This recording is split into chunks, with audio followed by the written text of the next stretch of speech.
chill hop, R&B, jazz, and lo-fi. This is lo-fi, right?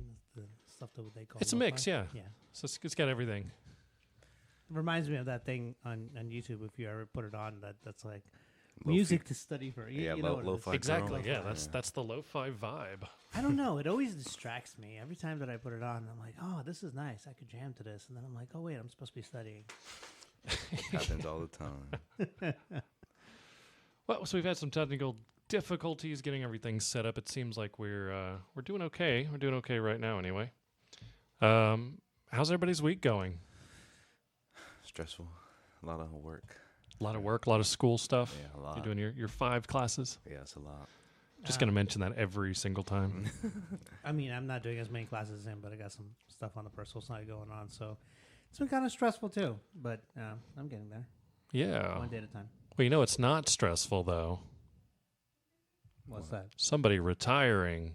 It's Tom. usually a good thing, right? Yeah. You know, and I was just saying right before we started. Unfortunately, we had technical difficulties. But like, guys, I have news for you that I bet you've never heard before. You know what that is, Casey? What is it? Tom Brady's retiring. The legend is retiring. It's unfortunate. I know. I feel like this is the Twilight Zone. Yeah, deja vu, right? Yeah. So Tom Brady announced his retirement again. Again. Again, yeah. Round 2. Was it? Remind me, guys, because I don't want to misspeak. Was it Instagram or Twitter? It's on Twitter. Yeah, it was on Oh, Twitter. on Twitter, yeah. He says he didn't want to make it as big of a spectacle as it was the first time around. Yeah. So he just woke up, picked up his phone, and pressed record. Turns out that wasn't exactly true, as I found out, because he actually called his team 2 hours prior to that. Yep, I let him know. And let them know that he was going to do that. So he didn't just wake up and pick up his phone. But I do appreciate his effort at authenticity of just speaking directly to his fans. Sure. I think that was should have been done a long time ago. But now Tom Brady did retire. Hopefully. Hopefully. Again, we had a poll done on Instagram where we had a 50-50 across the board. It seems like people think he's going to retire officially and not go into his 24th season, but also same equal number think that he's just going to come right back. So I think that was a fun poll. Thank you for the students that were able to hop on. If you haven't already, do jump on to Valencia Voice on any of our socials. Love to see you follow us on there. Keep up to date with everything that's going on. And yeah, we did have some conversation off air, and I kind of want to pick it up with Casey. You know, you're an athlete yourself, and can you give me an idea? Because me myself, I play some sports, but I wasn't involved in athletics to the point where I was, it consumed my life, so to say, the way it did with Brady, who was playing from a young age. It's the only thing he really knew. Yeah. What's it like for a player whose entire life consists of being in this environment, of entirely being in a competitive place? What's it like to kind of leave that behind, to move on? It's probably going to be hard because there's nothing that's really going to be able to replace it. It's an itch that you have that can't be scratched by anything else. You know, he's been doing it since he's a child, competing at the highest level, and now you just have to stop, and that's, because you're going to be looking at games and stuff like, dang, he missed a throw that I could have made, or I can still go and do that. So, well, he can, but I think the other side of it is that he can be a very valuable asset in the broadcast booth. Yeah, he has a deal with Fox. He can. I think he'll be great because he can bring such insight into the game, and knowing Brady, he studied the game so well. At a high level. He has such a good eye for it that I'm excited to see what he brings to the table when he's actually going to be in the broadcast booth, because I think he will give us the perspective that no other player can really give to at this point in time. And I think aside from Brady, you were just saying, you said, now all that's left is Aaron Rodgers, basically. Pretty much, yeah. And that's about it from some of those. Wait, Aaron Rodgers is still playing? Yes, Yeah. barely. He's still good, but barely. Wow. So that's news for me. But yeah. Well, let's hop on in. We had some fascinating articles go down. We did have Diego Ortiz write our NFL legend Tom Brady announcement for retirement article. But we also had Denise Diaz de Leon is talking about a Super Bowl Rihanna making a return back to the limelight at the upcoming Super Bowl. I believe it's 57, alongside Jay-Z. Anyone want to weigh in on that? Do you have any thoughts, opinions? You think it's good to have Rihanna back? Yes. I think it is. I think we're going to see a really nice show from her. She's been out of the spotlight for a little while, and I think they gave her a chance to re-energize herself. And this is kind of a chance for her to reintroduce herself to the fans and to everybody else on the biggest stage in the world, and really be able to put on an amazing show. And I think following up on last year's, show with Dr. Dre, I think it'll be nice to kind of pick up and show another artist that has really changed. Was that only just last year? I believe it was. It was. Right? Wow. Feels like ages ago, but it was only last year. It's incredible. It is. Wow. Yeah. So after seeing Dr. Dre and all the guests that he had go through his whole playlist of songs that he's put out over the last 2 decades, Rihanna's got a very, very deep deep library of songs, catalog of songs that have been extremely popular. So it'll be interesting to see which ones she decides to showcase. I do agree with that. And I think she's somebody who's been a very, very big player in the pop and R&B music genres, and I think to have her at the Super Bowl halftime show is going to be quite something. So I'm excited to see what she brings to the table, what her show is going to look like. I know everybody who's ever gone to any of her shows has said she was amazing. So I want to see what it looks like. I'm excited for it. And then we're saying speculations, we'll put it that way, that at the Grammys coming up, Taylor Swift may perform. That'll be nice. I don't know, given that everything that's come out recently from the Midnight's album is actually going to be slated for next year's awards. Everything that fell in, that was a purpose for doing all that. So Taylor isn't walking away with every award out there, mind you, breaking Ticketmaster, even setting all the Spotify records. I think Spotify even broke during some of the multi-plays for a number of uses. There's just a lot going on in the music world too, so it's excited to see what performers, what artists are coming out. Also, we forgot to mention, obviously, this is February 2nd. Happy Black History Month to everyone. There's going to be a lot of opportunities on campuses to go and attend a number of anywhere from Black authors to film writers to actors. There's going to be a lot of opportunities throughout the entire month to go and see the 2023 theme of resistance for Black History Month across platforms, across campuses. So we're excited to report on that with hopefully the help of student development and our SGA organizations. We did want to touch on Jacqueline Doherty promoting Kissimmee Car Auction Show, the Meekum Auctions. Her article reports that there were $234 million in high-end vehicle sales, including 4,000 cars and trucks that were occupying lots just a couple of minutes away from over at the Osceola campus. So congratulations, Jacqueline. Great article there from you. We wanted to give you accolades on that. Susana El-Suki, excuse me, let me say that one more time. Susana El-Suki El-Asal, over at Valencia College's Lake Nona campus, attended the Biotech Connect, the once a month STEM research conversation that was for this month, hosted by former Valencia student alum James Velasquez on his talk in partnership with Research on DNA and Transfection. I had to look that word up. I didn't know what it was.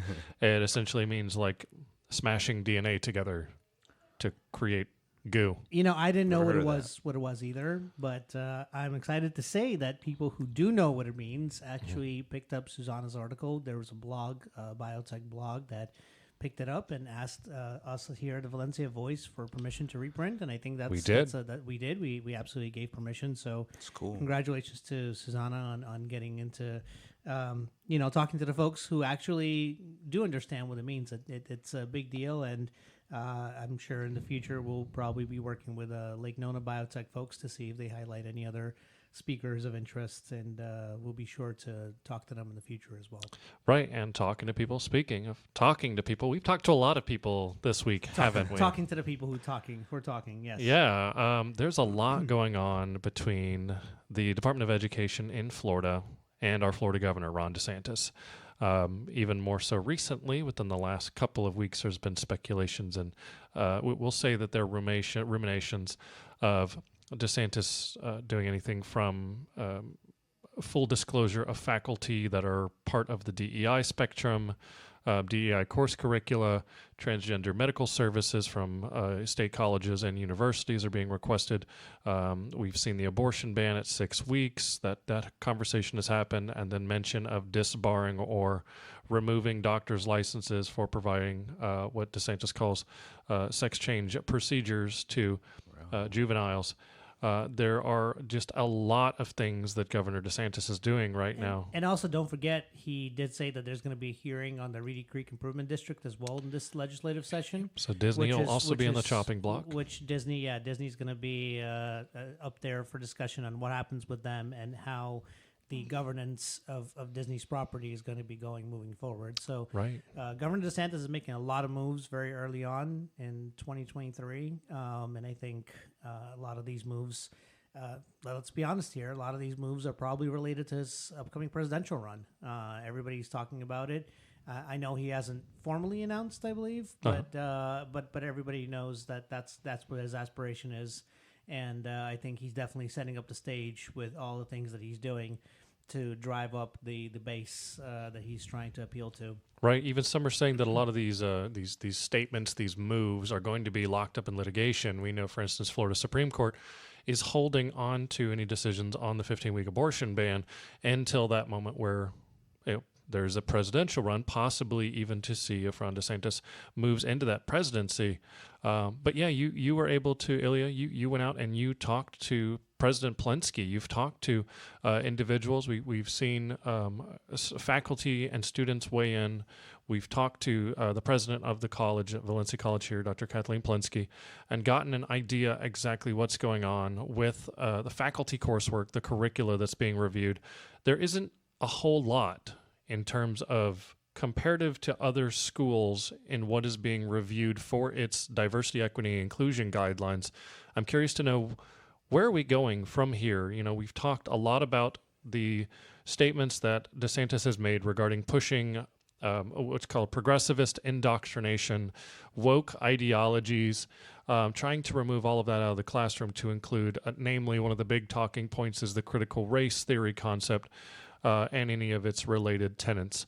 So take it away. Tell us a little bit about what the investigative process, what your journalism findings have led you to. Sure. And this was, as Jeremy pointed out in the very beginning, there's a lot of things going on, and there's a lot of moving parts, and this was definitely a complex story to approach, simply because things were happening day in, day out, and just when you think you got a grasp on it, something would take place or some other announcement would come out, and all of a sudden you have to consider that as well. So a lot of the story was kind of developing as I was out there reporting it. But I did talk to a number of faculty who expressed concerns at the initial conversation that went on. And look, we are, at the end of the day, the voice of Valencia students. And everything that happens with faculty also affects the students and affects the programming that's involved. And our responsibility was to find a way to get answers, to get clarity. And we took it all the way to the top. We reached out to President Plensky to hear from her directly. And she found the time to actually meet with us for an exclusive conversation about what that means. And, one of the things that I did want to note is that in the immediate sense, everyone's kind of playing it with caution for all the same reasons, the same way that we are seeing it with the courts kind of punting it down and waiting to see how things play out, because a lot of these things are very dynamic, and it's taking place, the conversations are taking place as we speak every single day to try to understand what this means moving forward. I know that Dr. Plensky was very clear that she hasn't seen any indoctrination in the college, but nonetheless, they are taking additional time for review. there was a survey that was sent out by the Department of Education that requested the courses that have DEI programming. And the way that was done was basically do a cross-section of the 991 courses that Valencia offers and try to find which ones talk about diversity. And I think the interesting note to that was they only found 5 courses that matched that criteria. So those 5 courses were, of course, sent to Governor DeSantis, and we are still following up. This is a story that is going to continue to go on. We're following up with what's going to happen to those courses now that Governor DeSantis announced just 2 days ago that he was not going to fund any courses that have that kind of language or that kind of content in them. So as soon as we have an answer, we'll follow up, and we'll probably get another story out there as to what's going to happen on those courses. But I think those are questions that are being decided also as we speak at the highest levels of the administration. Yeah, we spoke with Professor Stanton Reed. It's one of our quotes. It's provided in the ValenciaVoice.com. Actually, I should say, not we, but Valencia Voice as a whole. But Ilya, you went out and spoke with Professor Stanton Reed in his specialty, I believe, is sociology. What kind of professor? He's an economics professor. Economics. And Professor Reed is actually he's a longtime faculty member. He's served in various levels on the faculty senate as well as the faculty council. But he's also somebody who happens to be a facilitator of the SEED programming. Jeremy, I know I in my story, I don't remember off the top of my head what SEED stands for. If you don't mind just kind of giving us a definition. Yeah, not at all. So SEED programming is faculty development programming. It is programming that is meant to give faculty an opportunity to widen their views and explore things that they might not in their everyday life to make them better teachers, better instructors. Yeah, it's called Seeking Educational Equity and Diversity, SEED, S-E-E-D. So equity and diversity is obviously in the name of those courses themselves. And yes. Professor Stanton Reed is actually one of the most senior facilitators of this course. And he actually told me that he himself was the facilitator for the courses that Dr. Blinsky took, Seed 1 and Seed 2. So he's very happy that she was part of it and she knew firsthand what these courses were. Now, last year there was a proposed bill in the House, House Bill 7, more commonly known as the Stop Woke Act. That was signed into law by Governor DeSantis last year. I think it's the Individual Freedom Act is the name of it, but it's all known as Stop Woke from DeSantis and from several other chief proponents and maybe opposition to this legislation have called it the Stop Woke, which Stop Woke also has its own acronym as well. Yes. And the important thing is there's 2 elements to it. There's elements that involve the senior colleges, which is the 4-year universities, and then there's the elements that involve the 2-year schools. The 4-year school portion of that is currently under litigation, and a federal judge actually went and blocked that legislation and from currently taking into effect. However, it does still apply to 2-year schools like Valencia. That being said, there was a review done on these courses last semester where there was a pause and they were reviewed for compliance with House Bill 7, which the review was completed. But given everything that was going on in the spotlight this time around, we did ask President Blinsky what caused these classes to be paused once again in the current spring semester. And she said that given the current spotlight that's involved, she felt that it warranted additional review with the legal side of the administration to make sure that everything was in compliance and nobody gets in trouble. And I think it's fair to say that she did mention that she did not want the facilitators to be the ones affected. She didn't want them to be misconstrued in any way. So she wanted to make sure everything was above board. And I think that's a fair assessment of those courses. But as it stands right now in the spring semester, those courses have been paused for the time being, and we will see how that takes place. At the same time, we also saw an announcement that came out after publication, or just as we were getting ready to publish a story about the Peace and Justice Institute separating themselves from the college as a nonprofit. It's something that's been in the works for a little while, but I think Jeremy and I can both comfortably say that these announcements have probably accelerated that move. And now it's been made official that the Peace and Justice Institute will be moving in a direction where they will be operating as a nonprofit and separating themselves from the college. Yeah, I don't know. I don't know if I'd even say that it helped to accelerate. I think this was something that's been a long time running. Even with discussions with Dr. Plinsky, the understanding was that the purpose of PJI has evolved since its first inception. I think that they've been in this move for a while. Maybe there was some apprehension around the passing of the bill, the Stop Woke Act, back in July. But I don't know if necessarily it was such a shotgun as to these more recent requests from the Department of Education to our state colleges. So I don't know how much or if it was even impacted. I'd hope that we'd get to speak to PJI. We've reached out to PJI, and I know they've been a little bit busy the last few weeks, so we're definitely going to be following up and seeing if we can talk to them and maybe get a little bit more clarity on that note. But as it stands now, no student coursework has been affected.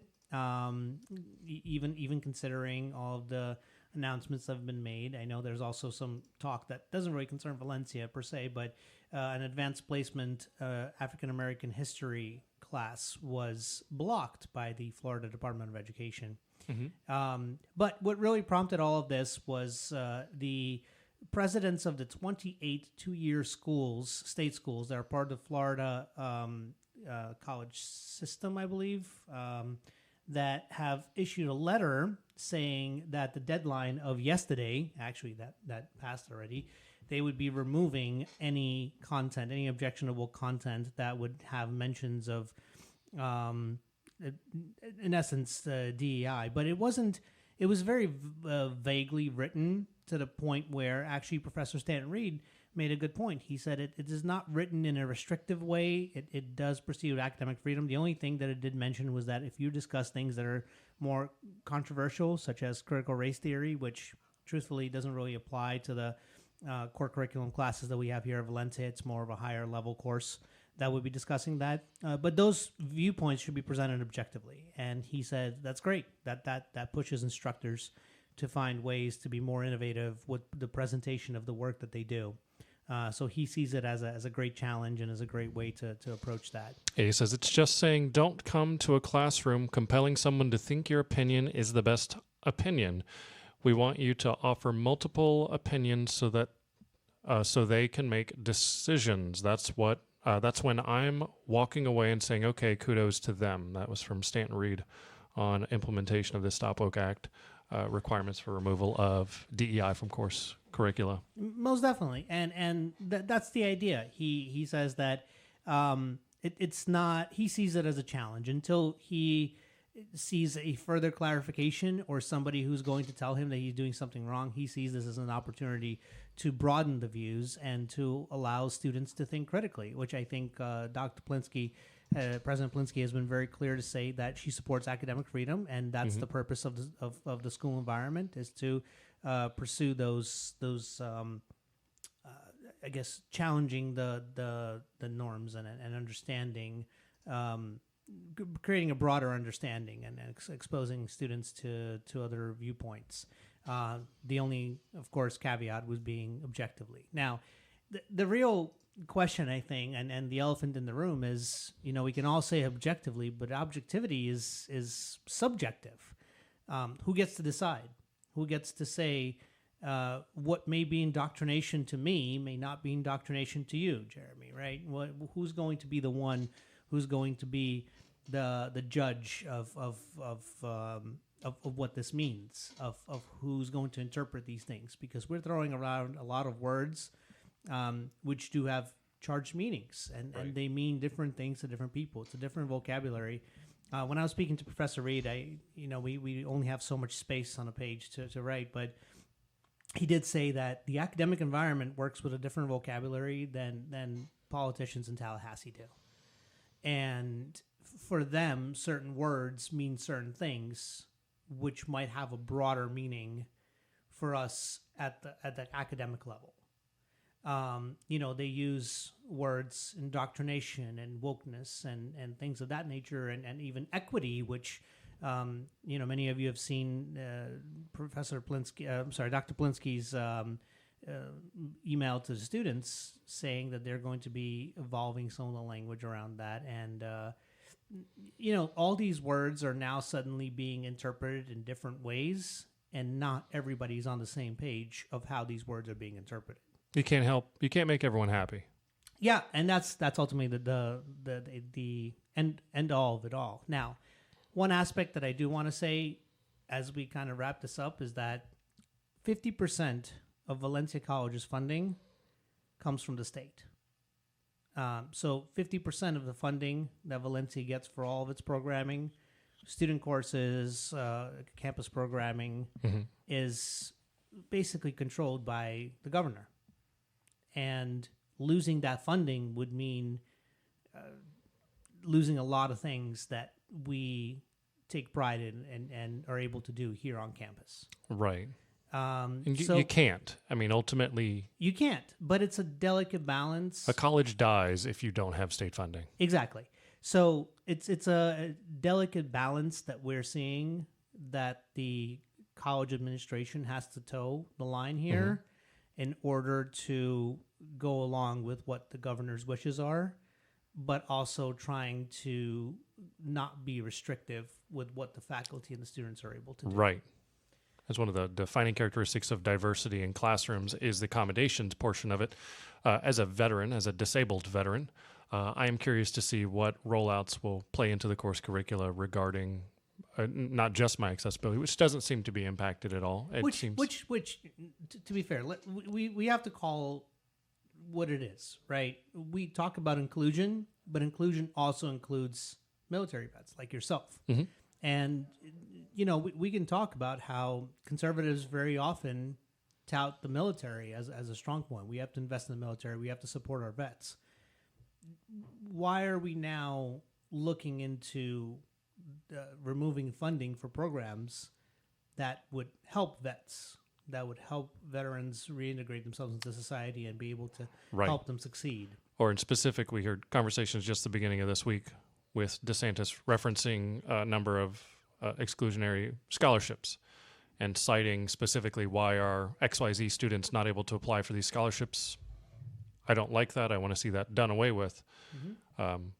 Is my time in service not warranted of me being able to apply for specific scholarships where my service is being recognized or respected by nonprofits or businesses and saying, hey, I want to offer these scholarships to you, but I'm going to have to go and compete against everyone now, I guess is a conversation or a talking point where it sounds like a lot of fluff, and we'll see how it develops from there. Exactly. And service to the country is a sacrifice. It's a sacrifice in your body and your spirit and everything that you do. And if we're not able to give our veterans a return for what they've sacrificed, then where are we as a society in that sense? And that goes for everyone. With the ambiguity of this legislation, it has to do with sex, it has to do with race, it has to do with nationality, it has to do with disability, or ability. These are very strange times with legislation that is some of the strongest that have come out in recent years.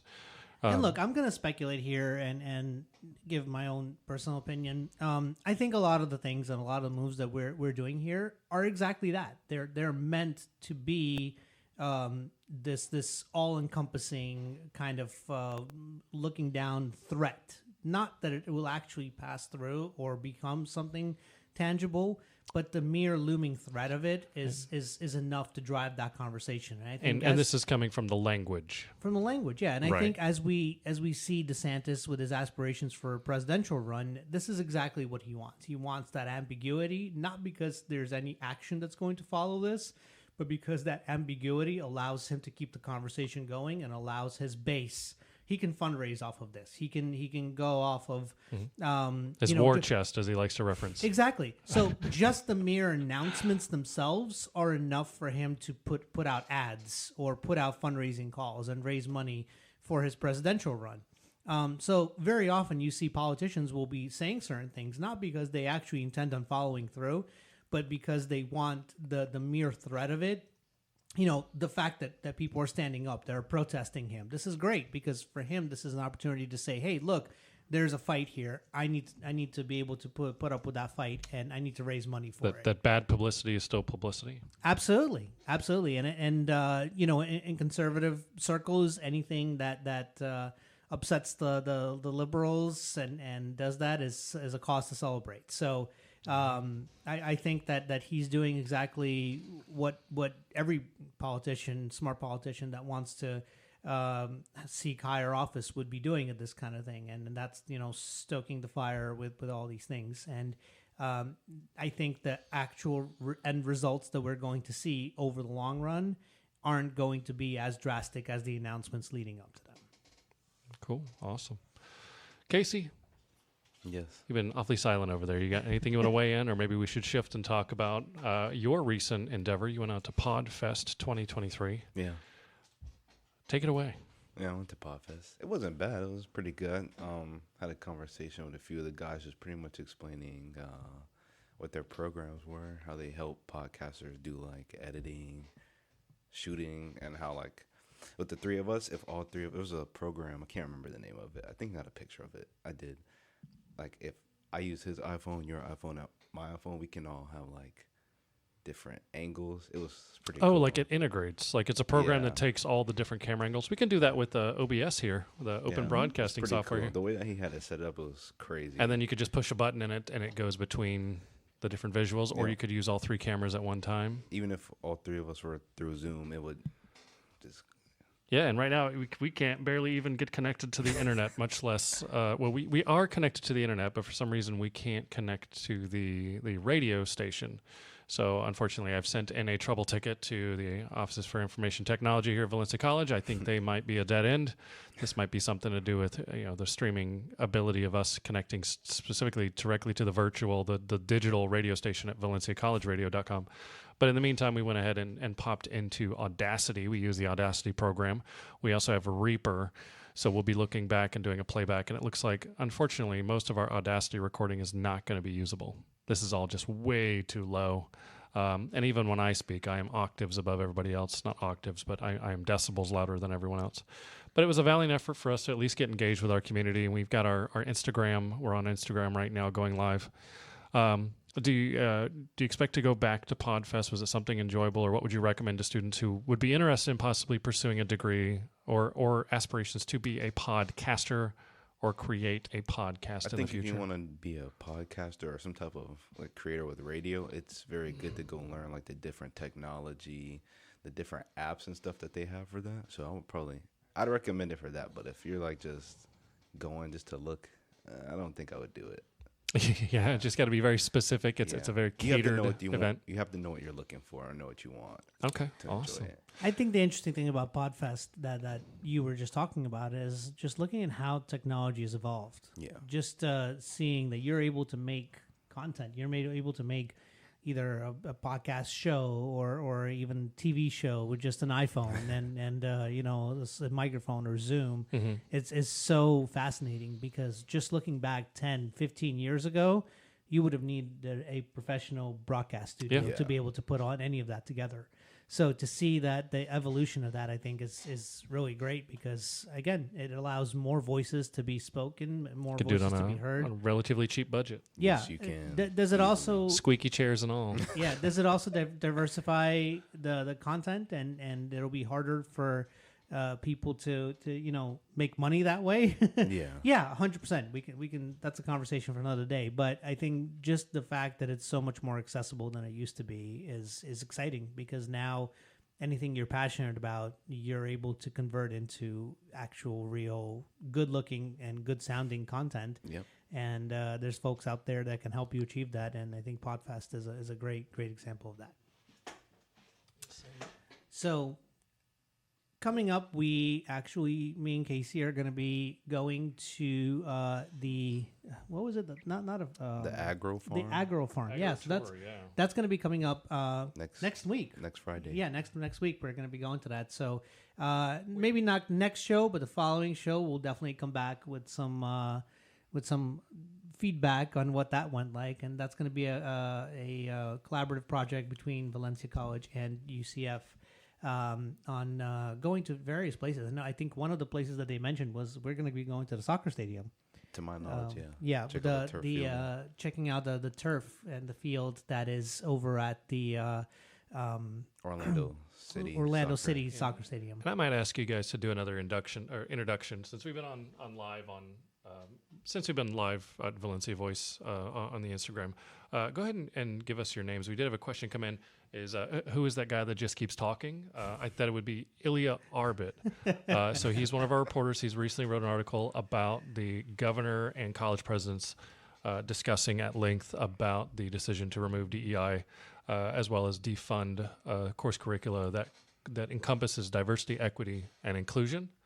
And then we also have Casey Godwin, who does a little bit of everything. I mean, you've gone and been active in the multimedia scene for a while. If I would give you a name, it'd be a multimedia editor to some extent. Is that you've come onto the radio show, you've been with us for one semester. Give us some of your hobbies and interests. What else do you like to do? I'm a pretty laid back guy. Just watch a lot of sports, play sports, and that's about it.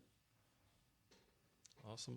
And great. Sports there. Yeah. Who's your NFL prediction for the Super Bowl? I'm actually writing a story with Diego about that, but I told him I predicted the Chiefs. You're predicting the Chiefs? Yeah. Okay. They have that guy, 1-5-15. Yeah. Man.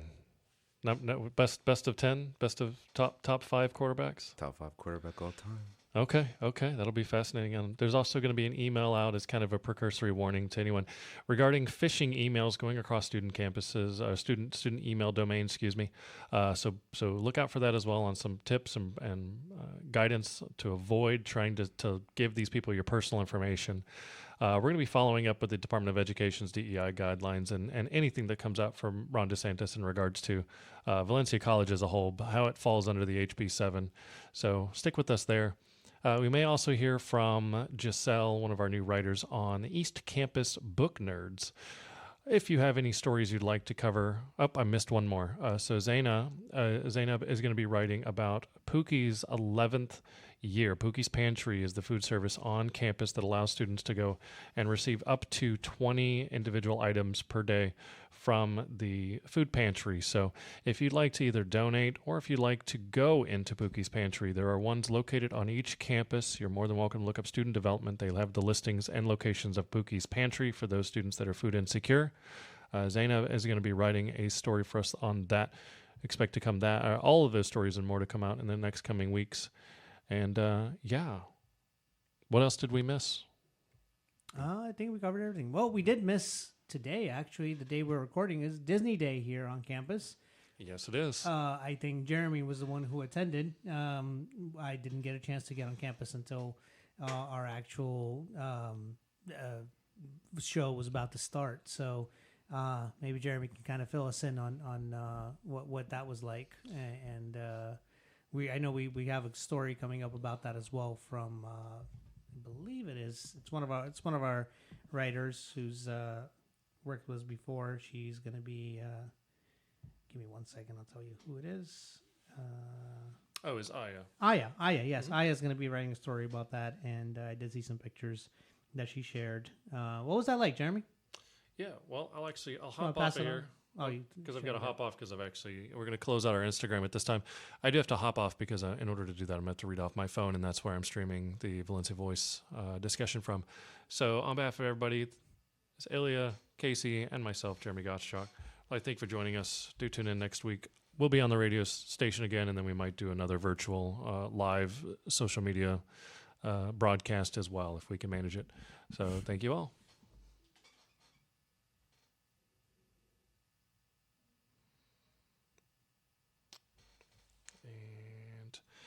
All right, and as we're going to continue forward, we'll talk about, I've got to make captions and everything. Can I just save this as a draft? What's going on? I can't. Gotta love it. So yeah, it was a great experience. I got to talk with several heads of the Valencia College namely just staff on how they were able to bring people out and get that all set up. And then coincidentally was also able to discuss at length with a lot of the program coordinators and the ambassadors that were brought in. That include Ali Mannion, who is a Walt Disney World ambassador. Primarily was the host for the Disney panel discussion. Largely they wanted to talk to Disney job seekers. They were doing interviews as well across the industry. I say industry, but it's Disney. It's all Disney. So different industries inside of Disney. Stephen Cheplik, who is the hotels and resorts line of business manager, as well as an adjunct professor of hospitality, was one of the speakers. John Mansell was the guest experiences manager and entertainment parade leader. Juan Torres was a show production manager, and then Marina Haddock, who is technical operations manager, to talk about sound, AV, etc. We had adjunct professor of hospitality, Stephen Cheplik, Siplik, excuse me. I know I'm going to mess it up. Sorry.